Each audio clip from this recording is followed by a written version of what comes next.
Application was a project, undergraduate project. Three students, undergraduate students, work on that one. So one master student worked on this project. Let me start with the various applications for implant and prosthesis.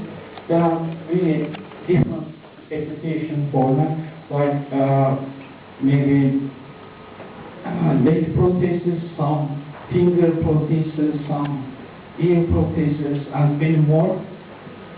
There is another interesting application. Main part of the face, main portion of the face is missing in this person.